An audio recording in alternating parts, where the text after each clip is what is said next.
everyone, welcome back. If you're new here, then welcome. My name is Abigail, or Abby.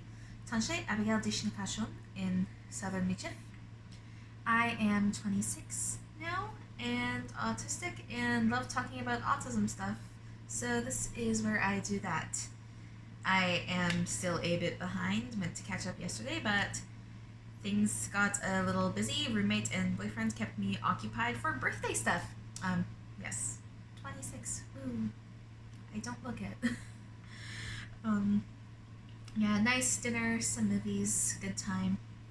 On that note, thank you to my wonderful roommate for this lovely Phantom of the Opera sweater. It is cozy and I adore it. So, gonna try and get 3 prompts in today.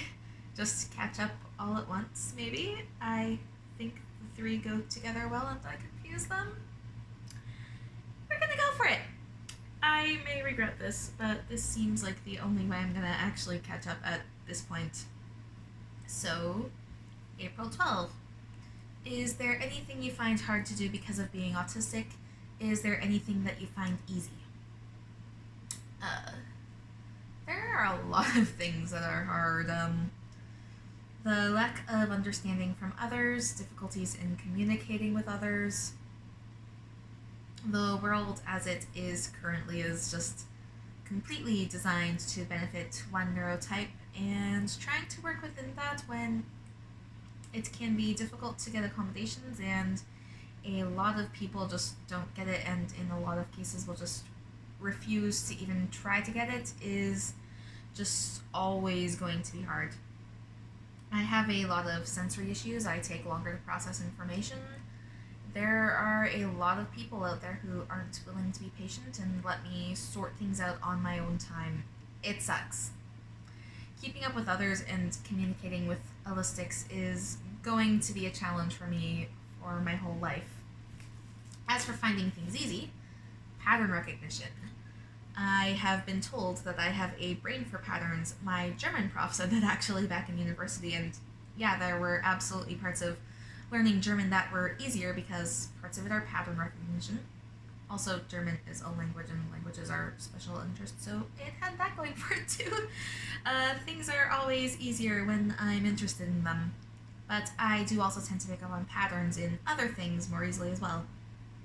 Like, I'm maybe a year into piano lessons and I feel like I'm progressing faster than I expected myself to because, again, pattern recognition. I don't necessarily always get all of the theory and things behind it right away, but I can pick up on the patterns in what I'm doing, and that makes it easier to learn. I don't know if that makes sense. I have no clue how to explain it because I don't fully understand it. But there is something going on there for sure with patterns. Also helping me on that one is my teacher has told me I have a good ear and can hear myself when something doesn't work right, which makes sense. Music is very sensory for me. A lot of the music that I work on with her is music I'm familiar with from musicals or movies that are special interest related, case in point. And I've used that music for auditory stimming, so I know exactly what it sounds like, and physically playing piano is also a form of stimming, so it all works. I'm not going to be any sort of piano expert anytime soon, but I feel like it is easier to learn because of how my brain works. I want to say writing and my fantasy world too. I don't know for sure that that's related to my being autistic, but they come from my brain and it's an autistic brain, so I'm saying it counts. April 13th. How much preparation and planning do you need before doing new things or even familiar things? Do you need to be totally prepared ahead of time, or are you more comfortable with being spontaneous, just going for it? Does it vary for you depending on the thing or the day? I generally need a lot of preparation for things. Being totally spontaneous does not work for me. I need at least some preparation, like if I'm going somewhere, I need to know where I'm going and why. Will it be outside? And if so, what's the weather? Will it be inside? How many people? What's happening? Do I need earplugs? How long will I be out for? This information is all very necessary for me in order to manage sensory input in case of overload and potential meltdowns or shutdowns. For familiar things, the planning isn't quite so conscious. I just have a rough idea already of what I'm doing and it just happens. Planning and prep is more or less done subconsciously.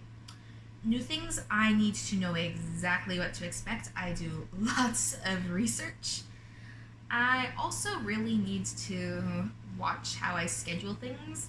I can only handle so much stuff happening in a day. If I have something planned for one day and suddenly last minute things changed and I have to do that thing today, things get overwhelming fast. And yes, I did have a meltdown triggered by more or less this happening back about a month or so ago. I did a video talking about it too. I'm not dwelling on it or anything. That was just the first example to come to mind because it's a pretty good demonstration of why I need planning.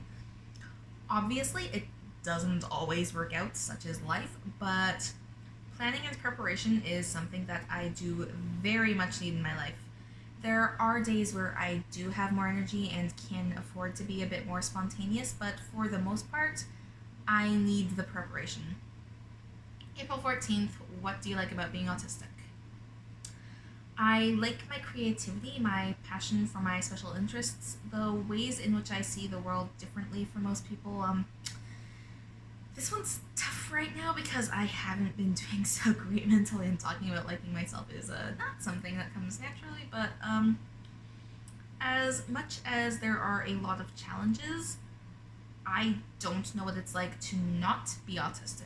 I don't know that piano and languages would bring those same indescribable feelings of joy that they do for me now if I weren't autistic. I don't know if I would have the same gift for writing that I do now if I weren't autistic. The world I've created that exists in my mind might not exist either. These are all things that I love, and I love them because of how my brain works. So, yeah. Anyway, this has been 3 prompts in one and a lot of talking, and I am still very exhausted from a lot of stuff that happened this past week, so I think that's everything for now. Hopefully I won't have to play catch up again. Thank you for watching. I hope that this made sense. And I will hopefully see you again for tomorrow's prompt without a big delay. Merci pour ton temps. Bye.